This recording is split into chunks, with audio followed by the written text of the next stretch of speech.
J B Jeyaretnam inspired a generation of depoliticized young people when he won the Anson by-election in a three-corner fight in 1981. His victory shocked the PAP and surprised those who assumed that nothing was going to change. The PAP had not anticipated that the working class of Anson would abandon fear and send Jeyaretnam into Parliament. Jeyaretnam's victory ended 16 years of one-party Parliament. I'm glad to say that being one of the voters in Anson, I had thus, in a very small way, contributed to the change in our political landscape.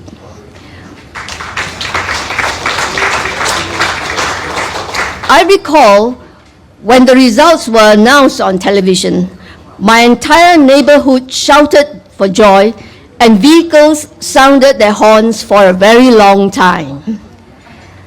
Jeyaretnam's entry into Parliament as the sole opposition member was almost immediately met with aggression from the PAP. Old debts were suddenly revived in Parliament. In Parliament, he faced hostile ministers. He was threatened time and again with breach of parliamentary privileges. Outside Parliament, he was sued and charged in court.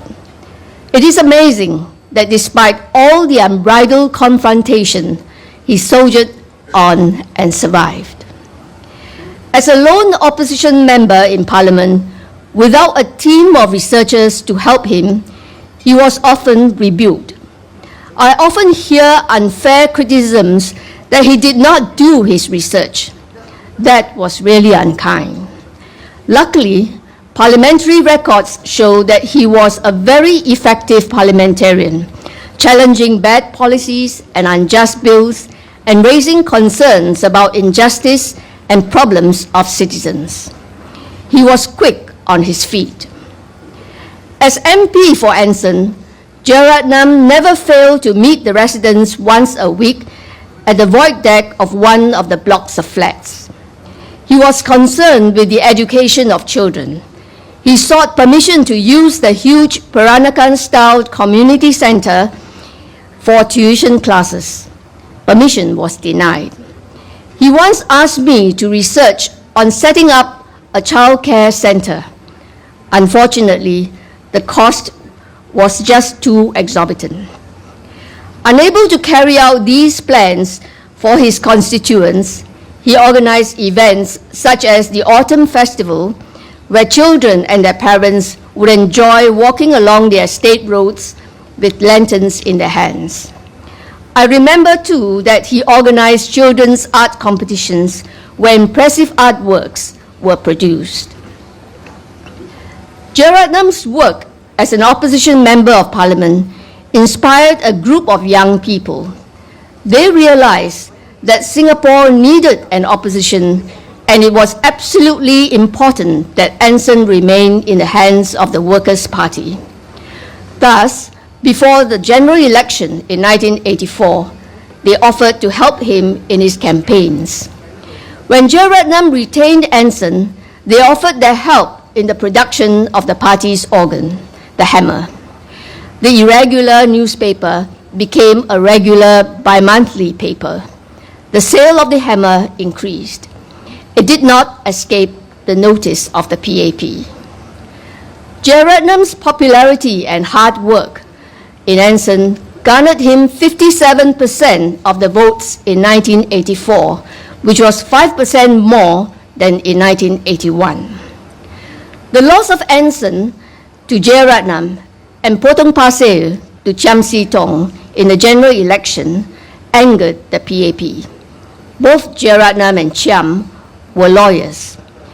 It was thus no coincidence that attention was quickly focused on lawyers. Coincidentally too, Francis Xiao, former Solicitor General and charismatic lawyer, came onto the scene, and he was elected as the president of the Law Society towards the end of 1985. Lee Kuan Yew was alarmed, for it was also the transition of power from him to the second generation leaders. He could not afford to see more opposition candidates in the next general election, which had to be held in 1988 or 89. He had, therefore, to finish off Jeyaretnam and all potential candidates. In 1983, Jeyaretnam was charged for misappropriation of party funds amounting to $2,600 and making of a false statutory declaration. The first district judge, Michael Koo, acquitted Jeyaretnam of 3 charges and fined him $1,000 for the 4th charge. About a year after, Michael Koo was transferred to the Attorney General's chamber to become a public prosecutor. It caused grave unhappiness among lawyers as well as the general public. In Parliament, Jeyaretnam raised the issue of Michael Koo's transfer. Instead of simply answering his query, Jeyaretnam was referred to the Privileges Committee.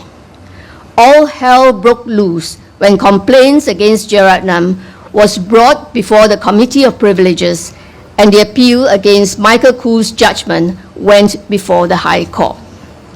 To cut a long story short, Jeyaretnam was ultimately fined $5,000 and jailed for 1 month.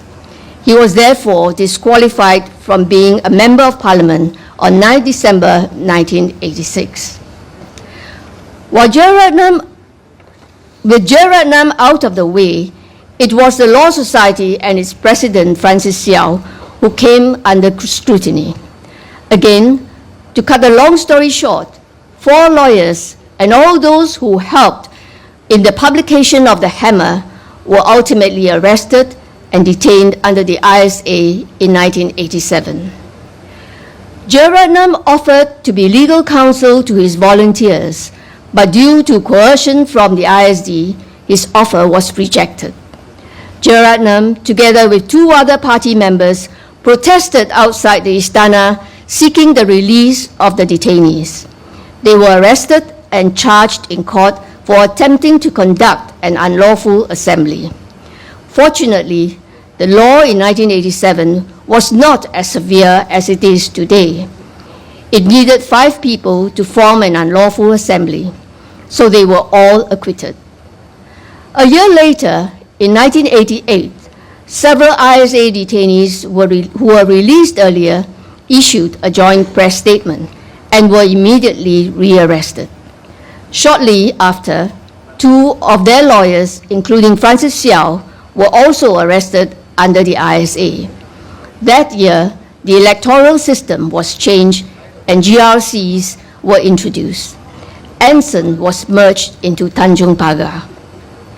1988, however, ended with the best news for Jeyaretnam.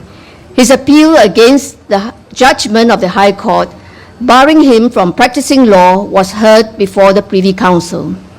In October, the Privy Council delivered a judgment exonerating Jeyaretnam and severely criticizing the Singapore judiciary.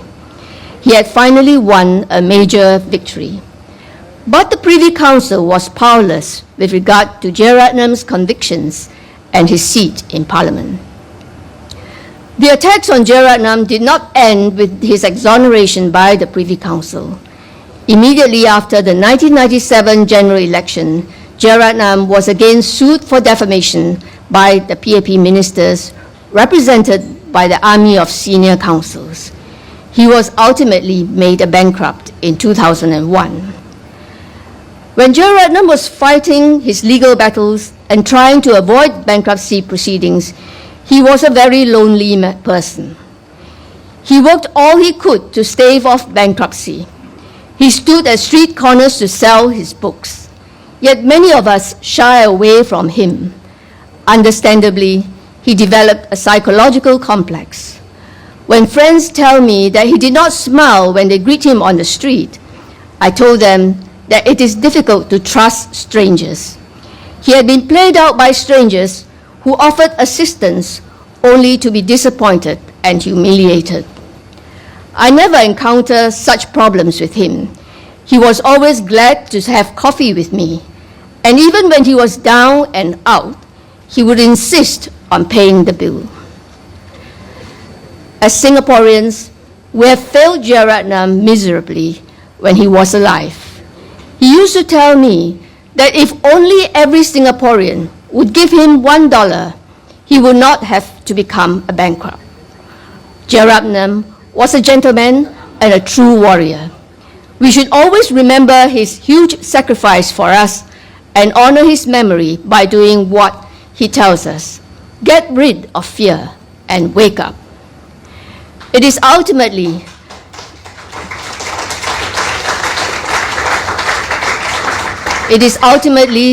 that we will ever, it is unlikely that we will ever have another JBJ, at least not in my lifetime. Thank you. Hello, boys and girls. Welcome to Ben Social Club. Hello, I'm City Boy, and I hope all of you will give me your support by subscribing to Ben Social Club. Why? Because Ben Social Club is a platform for ordinary folks like us, all of us, so that our voices can be heard. Yeah, we may not be well spoken, but we speak from our hearts. So let us all support YouTube channel Ben Social Club. Thank you.